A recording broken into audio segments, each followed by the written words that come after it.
The mall glittered like a lie dressed in gold, a sprawling palace of neon promises and glass perfection, where soft jazz hummed through invisible speakers and security cameras blinked like watchful gods. It was the kind of place that made you feel watched, even when you smiled.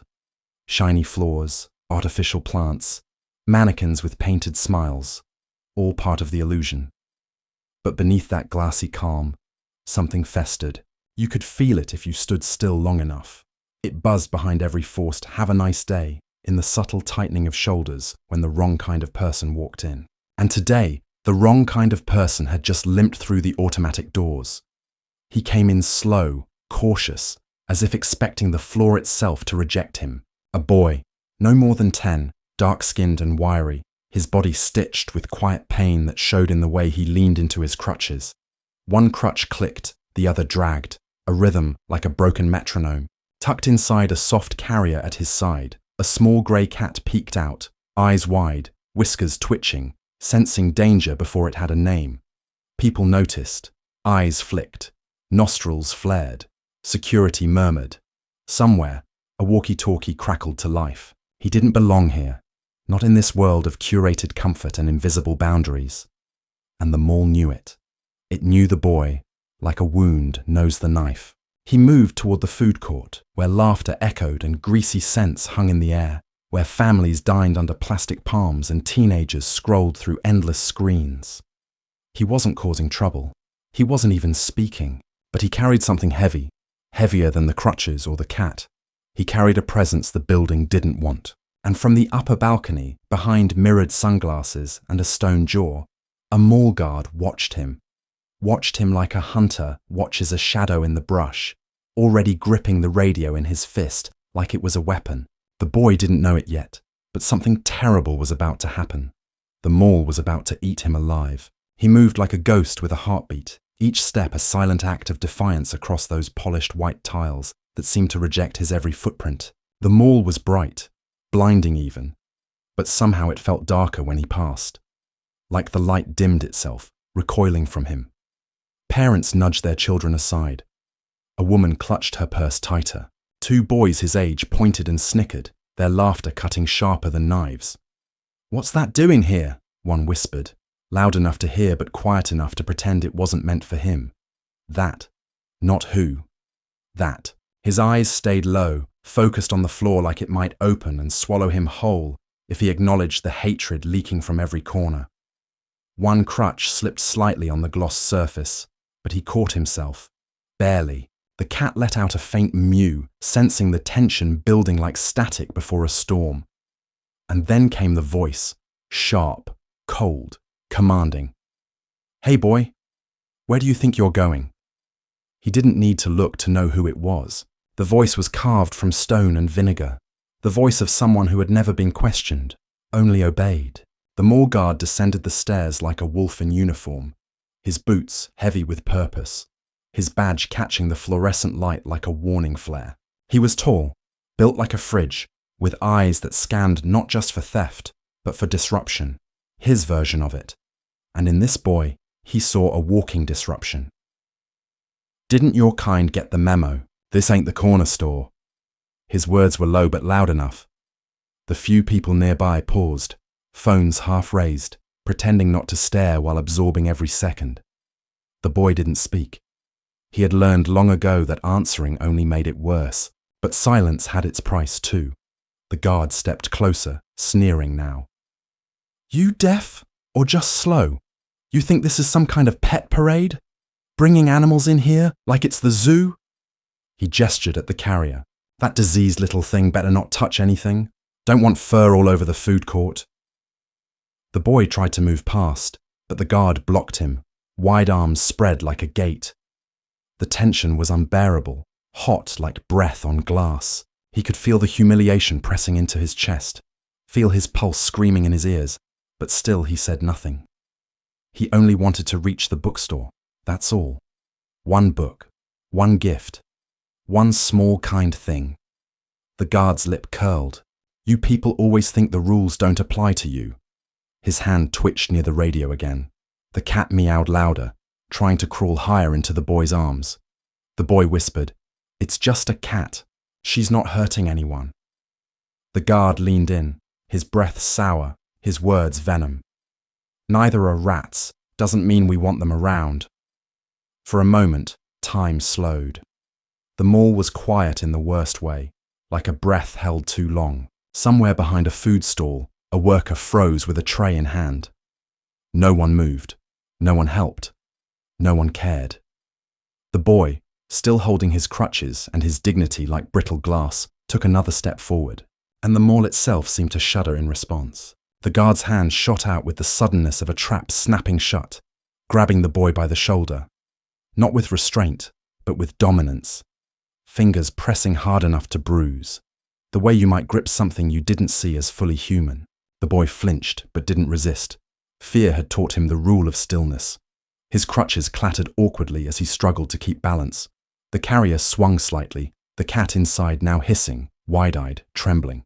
"You don't walk away when I'm talking to you," the guard said, each word deliberate, like they were being carved into the boy's skin. "You people act like victims, but you come in here thinking you're owed something, like this place was built for you." His voice rose just enough to draw more eyes. A man in a suit slowed near the smoothie stand. A teenage girl raised her phone halfway, then thought better of it. Watching, always watching, never helping. The boy said nothing, not because he had no words, but because he had too many, all jammed up behind his ribs like broken glass. "Where's your mother, huh?" The guard continued, spitting the word mother like it was a joke. "Or maybe you don't got one. Figures." The boy blinked hard, holding it in. That wasn't just an insult. It was designed to hurt, to shame, to humiliate him in front of an audience. The cat let out a desperate, wounded sound, scratching at the fabric of the carrier. And that was it. The guard ripped the bag from the boy's hands. "No animals allowed, I told you," he barked, shaking it roughly. "You think rules are optional because you've got a limp and a sob story? Cry me a river." The boy's hands flew forward, desperate to grab it back, but the guard shoved him with one hand, sending him stumbling onto the cold tile. One crutch clanged and slid across the floor, out of reach. The boy lay there for a second, dazed, breath knocked from his chest, palms scraped, knees burning. But worse than pain was the sting of being looked down on, not just by the guard, but by everyone around. No one moved. A man in khakis whispered something to his wife. She turned away. A mall employee behind the counter looked down and began wiping an already clean surface. The guard opened the cat carrier with a cruel smirk. "Let's see what's so important, huh?"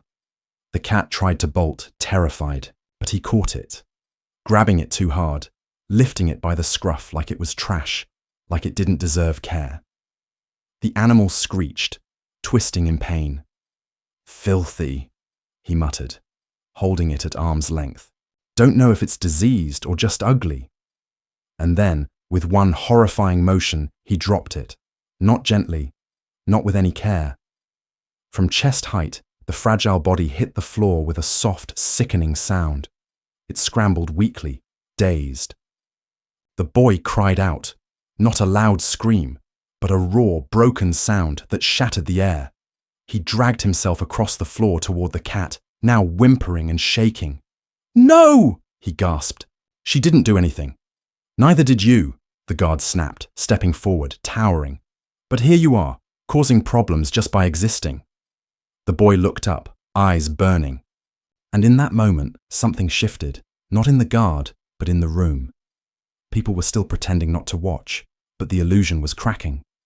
One phone finally came all the way up. One screen lit up red. The guard didn't see it. He didn't care. He had won in his mind. He had reasserted the order of things. One small black boy reminded of his place. One innocent creature punished for proximity. This was the law of the mall, and he was its iron hand. But what he didn't know, what he could never have guessed, was who that boy's mother really was, and how she would burn it all down. Let's pause for a brief moment. If you're still here, tell us in the comments. Where are you listening from? Have you ever witnessed or experienced something like this? Your story matters. Don't forget to follow so you don't miss what comes next. We're just getting started. Now, we continue. The mall had returned to its usual rhythm, But for him, every sound felt sharpened, unnatural. The grinding of food court blenders like growls, the ding of elevator doors like gunshots. The boy sat slumped on the cold tile, one crutch gone, the other bent at an awkward angle, as if mocking the effort it once gave to help him stand. The cat lay motionless in his lap, breathing in shallow, frightened gasps. People walked around him now like he was a spill, something unpleasant to step over without making eye contact. He must have been stealing, someone muttered behind a phone screen. They always play the victim when they get caught. The boy heard that. He heard all of it. He wasn't invisible. He was exposed, displayed, like an animal behind glass, something to point at, discuss, judge.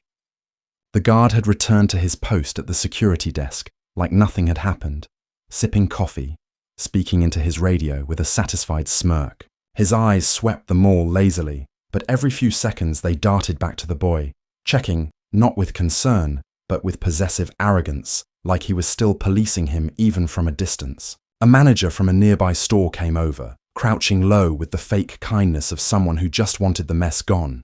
"Are you okay, kid? You're kind of making people uncomfortable here. Maybe you should head home." The boy didn't respond. He couldn't.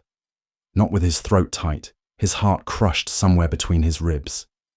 He held his cat closer, whispering something only she could hear, like a promise or a goodbye. A janitor approached quietly, gently picking up the broken crutch and placing it beside him, not meeting his eyes. No one did. Not really. They saw his skin. They saw his clothes. They saw a problem. He tried to stand, using the one crutch, wobbling like a tower ready to fall. His leg shook, but he forced it forward. One step, then another. His jaw clenched. His eyes didn't. They burned. Not with tears, but with the effort of swallowing pain he wasn't allowed to show. He moved slowly, past a boutique window, where a white mannequin wore a suit worth more than his family's rent, past a pretzel stand where the cashier whispered to a coworker and laughed as he passed. "Bet he's done this before," she said. "Always drama with those ones." The boy didn't look at her. He didn't look at anyone. Looking meant acknowledging them. Acknowledging meant giving them the power to break what was left. So he kept going, dragging his bent crutch, holding his injured cat like a broken compass, headed nowhere, just away. Away from the people. Away from the shame. Away from the man who had crushed not just his crutch, not just his cat, but something deeper. Something boys his age should never have to protect. Something he couldn't get back. And as he disappeared down the hall, limping beneath the blinding mall lights, the world didn't stop. It never does. It just blinked, turned the page, and waited for the next story to humiliate. The mall's polished floors gleamed under the fluorescent lights, reflecting a world that prided itself on order and civility. Yet, beneath this veneer lay a festering undercurrent of prejudice and control. The boy, still reeling from the earlier confrontation, tried to navigate this hostile environment with dignity. His crutches, once symbols of resilience, now felt like burdens, each step a reminder of his vulnerability. As he attempted to distance himself from the scene, the mall guard's voice echoed once more, laced with contempt. "Thought you could just limp away, huh? Think again." The guard's words weren't just about enforcing rules. They were about asserting dominance, reminding the boy of his perceived place in this societal hierarchy. The boy paused, his grip tightening on the crutches. He turned, eyes meeting the guard's, not with defiance, but with a weary acceptance of the inevitable. The guard approached, his footsteps heavy, each one resonating with the weight of systemic bias. Without warning, he reached out, snatching one of the crutches and inspecting it with feigned curiosity. "What's this? State of the art, huh? Bet it cost a pretty penny," he sneered, before abruptly snapping it over his knee. The sound of breaking metal echoed, drawing the attention of nearby shoppers. Gasps filled the air, but no one intervened. The boy stumbled, struggling to maintain balance with the remaining crutch. The guard wasn't finished. He grabbed the second crutch, repeating the act, leaving the boy to collapse onto the cold, unforgiving floor. Laughter erupted from a group of teenagers nearby, their amusement a stark contrast to the boy's humiliation. One of them pulled out a phone, recording the scene, capturing the boy's pain for potential online ridicule. The boy's cat, sensing the distress, meowed plaintively from its carrier. The guard turned his attention to the animal, his face contorting into a malicious grin. "What's this? A little accomplice?" he jeered, kicking the carrier. The cat yowled, the carrier tumbling across the floor, its contents jostled and frightened. The boy crawled towards the carrier, his movements slow and labored. He reached it, opening the door to check on his feline companion. The cat, though shaken, was unharmed. He cradled it gently, whispering soothing words, trying to provide comfort amidst the chaos. A store manager approached, attempting to defuse the situation. "Sir, perhaps we should handle this differently," she suggested, her tone cautious. The guard dismissed her with a wave, asserting his authority.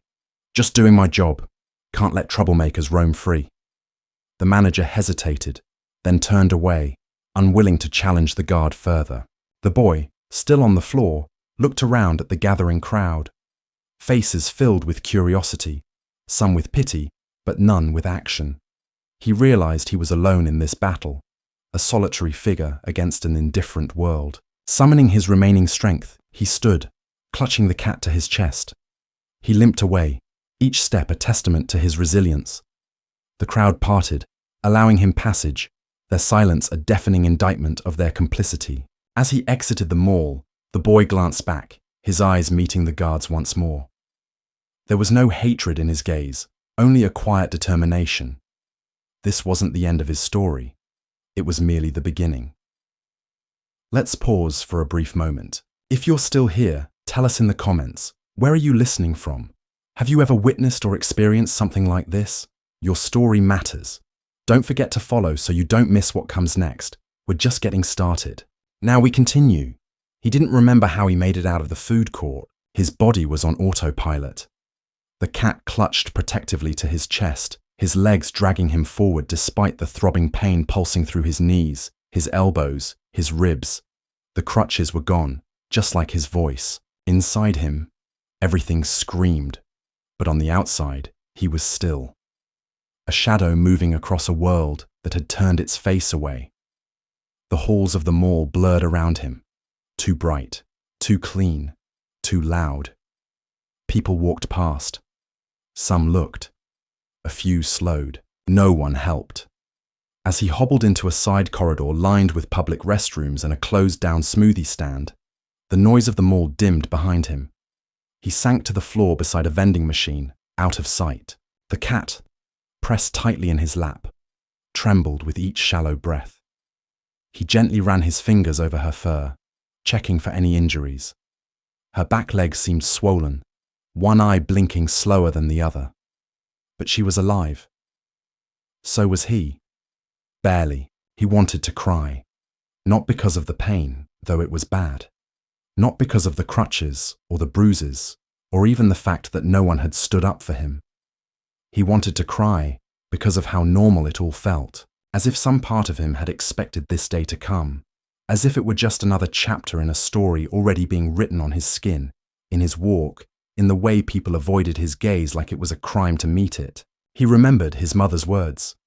"You're going to have to be stronger than you should be, and smarter, because they'll come for you, not when you've done something wrong, but because they think you might."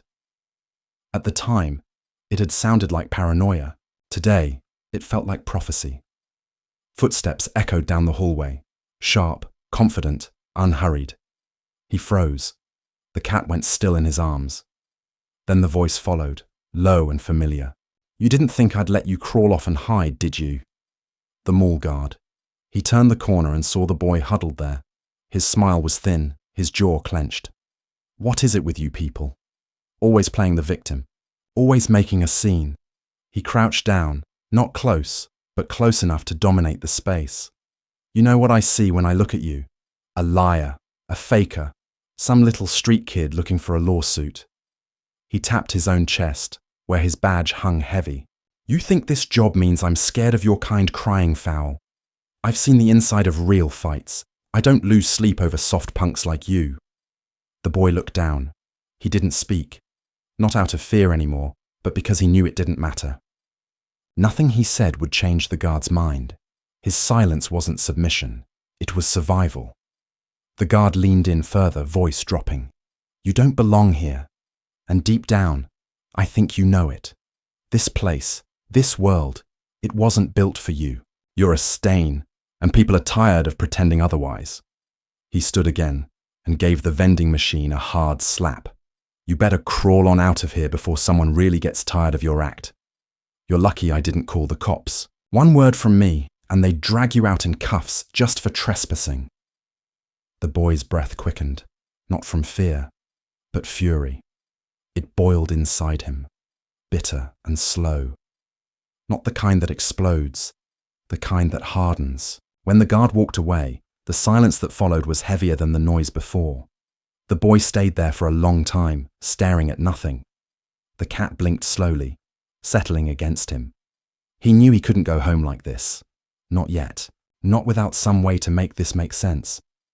He pulled out the old flip phone his mother had given him for emergencies. The screen was cracked, the battery low. He thought about calling her, but didn't. Not yet. Instead, he opened the camera, pointed it at himself and the cat, and hit record. His voice was quiet, but clear.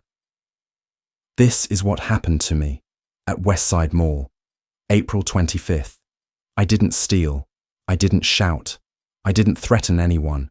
I walked with a limp. I carried my cat, and they tried to break me for it." He stopped the recording and saved it. He didn't know what he'd do with it yet. But something inside him had shifted. Maybe it was the way the cat still trusted him, even after everything. Maybe it was how the guard's words had peeled back the last of his innocence. Whatever it was, it didn't leave room for silence anymore. When he finally stood again, legs shaking, he looked different. Not physically, but in his posture. There was steel in his spine now, something new behind his tired eyes. Not hatred, not revenge, just clarity. He walked out of the corridor and back into the light of the mall.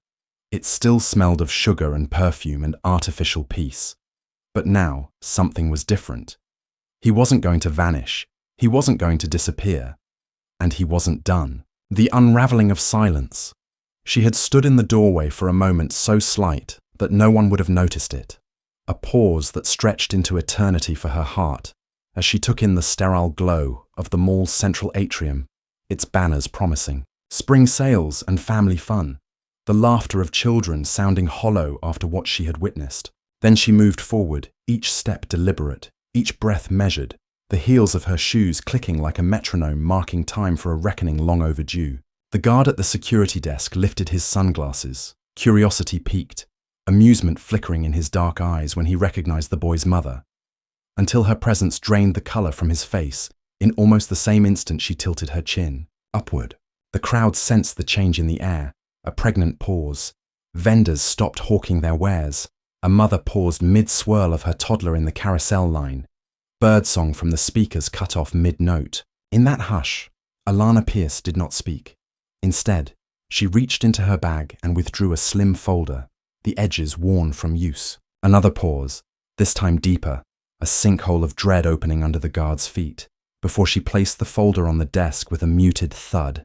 "These are witness statements," she said softly, and her voice, rich and unwavering, carried farther than the guard expected. "Photographs taken at 2:15 this afternoon, a screenshot from a live stream that's already gone viral. Those are medical reports for my son's shattered collarbone and the unnamed fractures in his wrist. That, sir, is your assault report." The guard swallowed, glanced at the mall manager hovering behind him, and then back at her, as if he might will the folder to disappear. A droplet of sweat formed at his temple. The pause stretched again, this time as heavy as guilt, and in that silence, the witnesses felt their complicity shrink like a deflated balloon. One security officer shifted uncomfortably. A teenager recording with his phone hesitated, thumb hovering over the upload button. "Sir?" she prompted. "Do you deny any of this?" The guard's lips trembled before he closed his mouth and shook his head, the motion convulsing with shame and anger, though which emotion ruled he couldn't say. He cleared his throat, an attempt at authority leaving him sounding raspy and small. "Store policy," he began. "Store policy does not allow you to break bones, to humiliate a child in front of strangers, to threaten him with arrest for merely existing in a public place. She cut in, her tone crisp, every word enunciated. You humiliated him because of the color of his skin. You spat at him with your words. Your kind, you said. You told him he was a stain on the floor, a disease to be cleaned away. She paused then, and the hush that followed was absolute, the score of onlookers holding their breath for her next move. We will not allow your kind to go unpunished, she said, her voice steel in velvet. The guard looked down at the folder, at the photos of his own hands crushing a pair of crutches and tossing a terrified cat from waist height. His badge felt heavier on his chest than his guilt. Behind him, the dull murmur of the mall resumed, but only barely, like a heart trying to beat after a heavy blow. In that moment of suspended time, Alana Pierce reached out and touched her son's arm, the first break in her armor, a broken pause filled with maternal grief and rage. Then she turned back to face the guard and the mall manager, whose lips were pursed tight and whose eyes darted as if searching for an escape route. Without another word, she opened the folder to a page marked "Legal Notice" in bold, then let them read. The final pause, the one before the storm, lasted seconds but felt like lifetimes. Then the guard's radio crackled to life, and his words were clipped, hurried.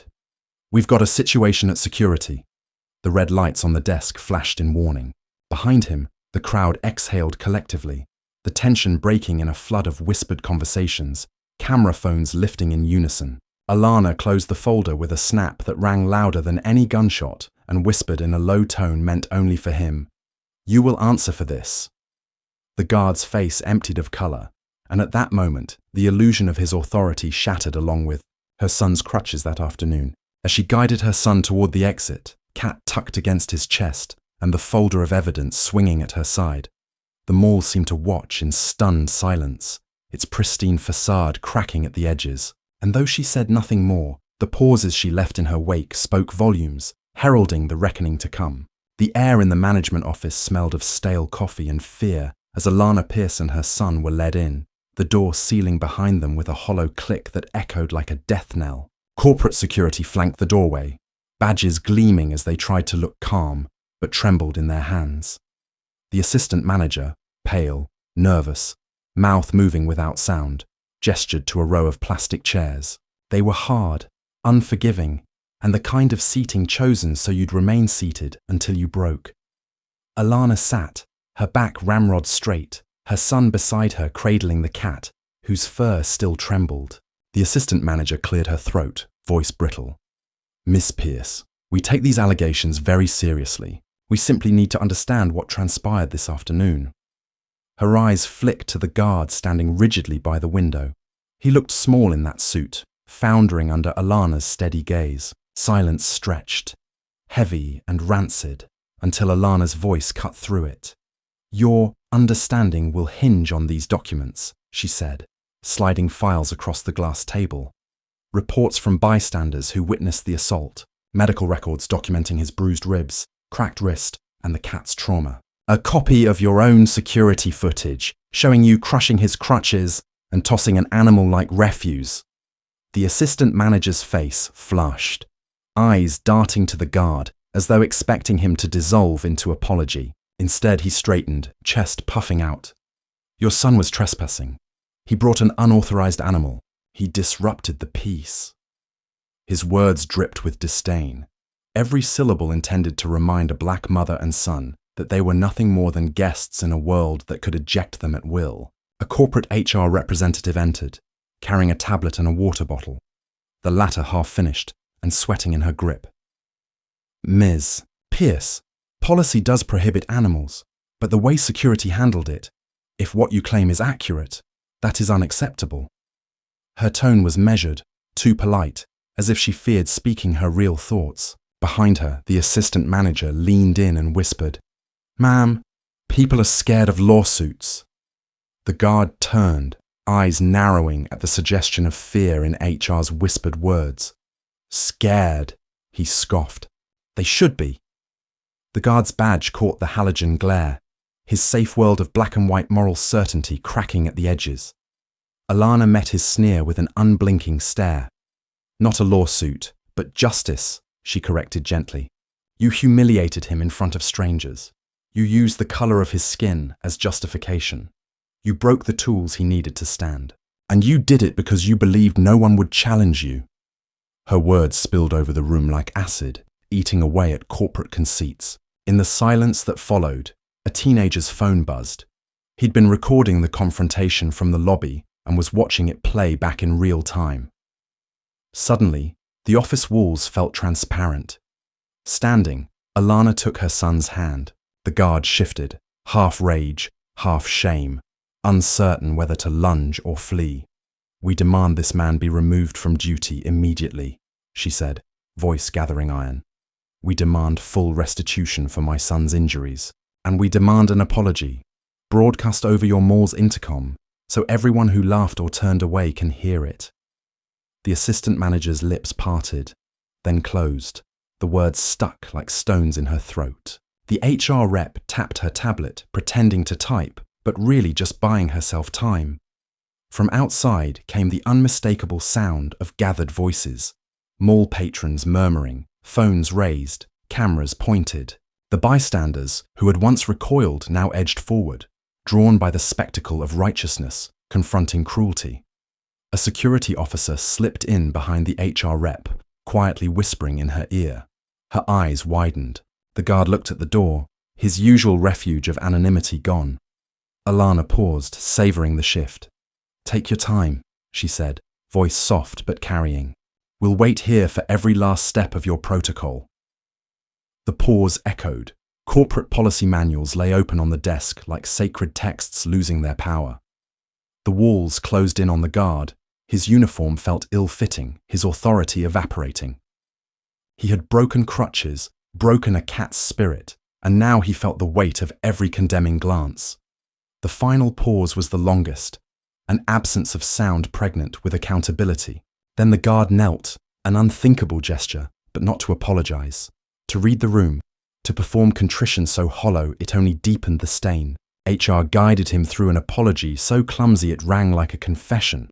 The assistant manager framed it as a requirement rather than remorse.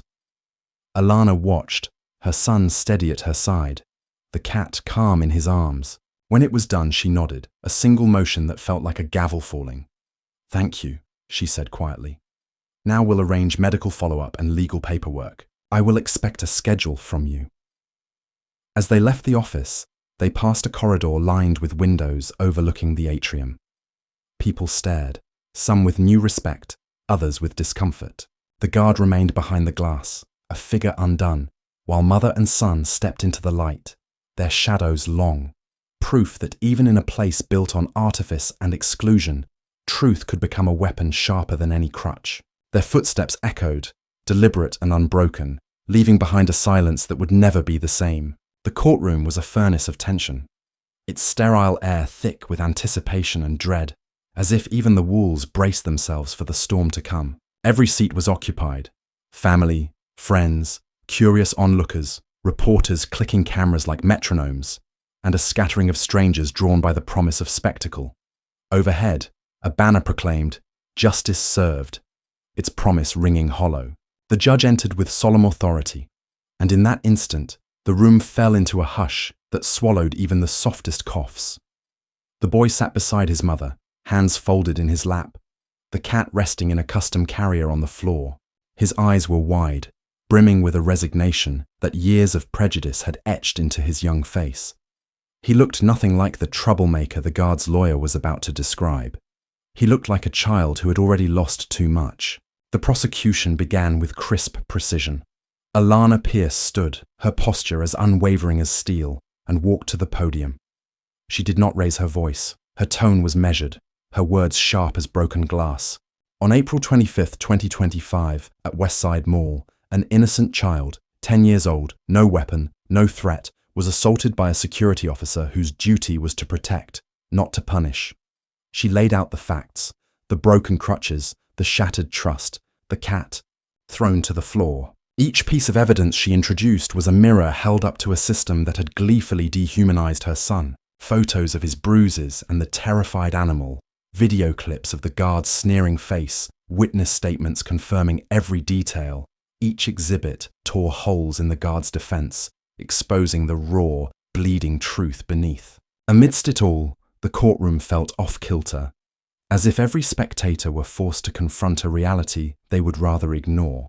When the guard's lawyer rose to speak, his voice carried the practiced smoothness of someone trained to soften the edges of cruelty. He called it enforcement of policy, an unfortunate misunderstanding, overzealous but not malicious. He invoked mall safety, store rules, and public disturbance, twisting them into a narrative where the boy's mere presence became the crime. "Ladies and gentlemen of the jury," he intoned, "this was not an act of racism. It was an act of protocol." His words landed like stones, and for each one, a ripple of outrage passed through the spectators. A juror whispered to the one beside her, "He's justifying brutality," and the judge's eyes narrowed, cutting through the murmurs. The boy felt each whisper as a slap, an echo of every customer who had recoiled, every snide comment that had pierced him like thorns. In the gallery, some faces hardened into judgmental stares. A man in a crisp suit folded his arms and shook his head as if the boy were the transgressor. A woman in pearls tapped her foot, her frown echoing disapproval. Each gaze was a scar, a reminder that even here, where justice was proclaimed, prejudice breathed freely. Alana saw it all and bore it with the quiet rage of a matriarch defending her own. When she returned to her seat, the boy's small hand found hers. Her squeeze was a lifeline in that sea of cold eyes. The defense brought forward character witnesses for the guard, former colleagues who spoke of his impeccable record, his commitment to safety, his calm demeanor under pressure. But one by one, their testimonies unraveled as the prosecution cross-examined them. Why had no one intervened? Why had none reported that day?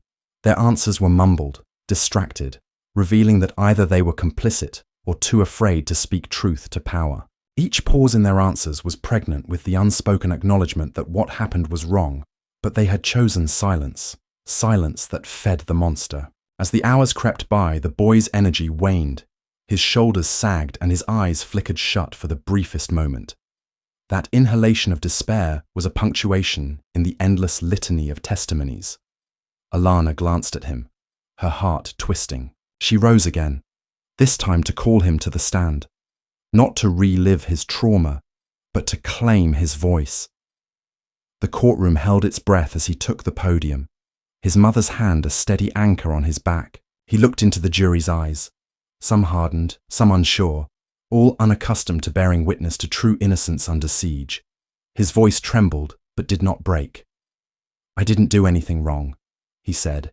"I just walked with my cat. They shattered my crutches and tried to tell me I didn't belong. I thought I'd never walk again, or feel safe again."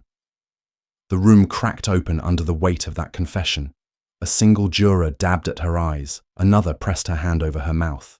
The guard shifted uncomfortably in his seat, his own guilt reflected in the boy's unflinching gaze. In the silence that followed his testimony, Alana allowed herself a moment's hesitation, a pause so profound it felt like eternity, before delivering her closing argument. She spoke of systemic bias, of the ways institutions shield their own, of the courage required to stand up when the world would rather look away.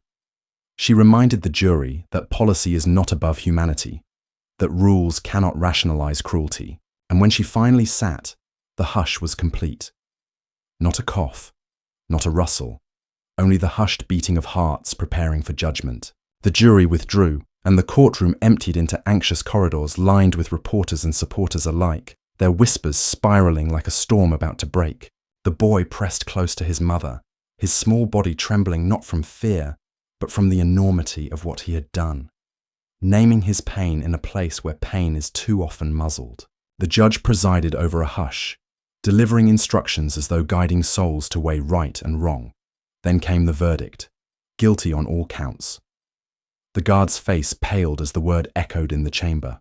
The sun's relief was a fragile bloom in Alana's arms. As they left the courtroom, cameras flashing, voices shouting questions and cheers, the boy looked up at his mother. "Will it change?" he asked quietly. She swallowed, feeling the weight of every child who would come after him. "It has to," she murmured. though she knew that true change would come only if they kept the pause alive.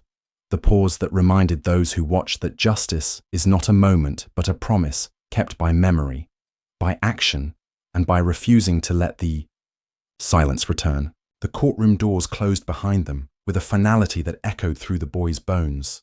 A verdict rendered, and justice technically served. But the victory rang hollow, like a cracked bell announcing an age that still needed to learn its lessons. Outside, reporters clamored for statements. Flashes popped like distant gunfire, and well-meaning strangers surrounded them with applause that felt more like bandages than healing. Alana Pierce moved through the throng with her son's small hand in hers, the cat carrier slung over her shoulder like a talisman of survival. Around them, smiles played on faces eager for a feel-good headline, oblivious to the deeper wounds that would never close. They retreated into the family sedan, waiting curbside. The sky had darkened to bruised purple, streetlights flickering awake along the boulevard. In the back seat, the boy pressed the cat close, whispering gentle promises into its fur. "You're safe. You're okay." His voice quivered. This should have been a moment of relief, of triumph.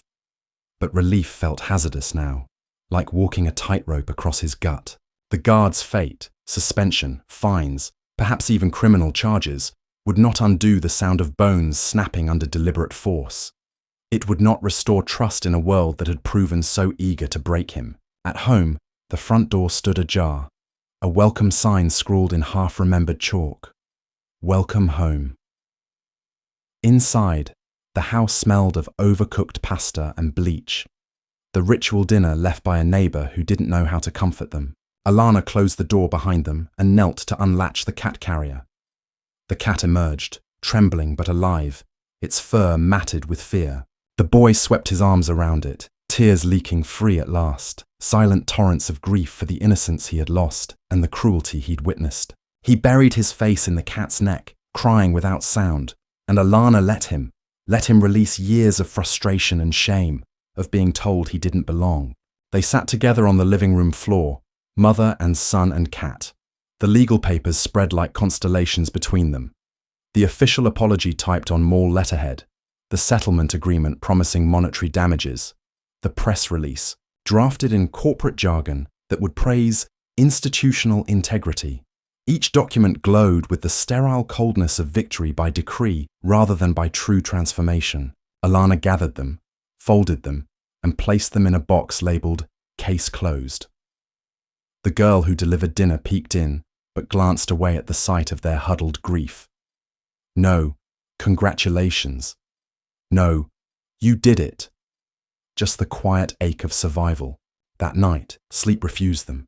The boy lay awake watching the ceiling fan cast spinning shadows, hearing the echo of the guard's sneer.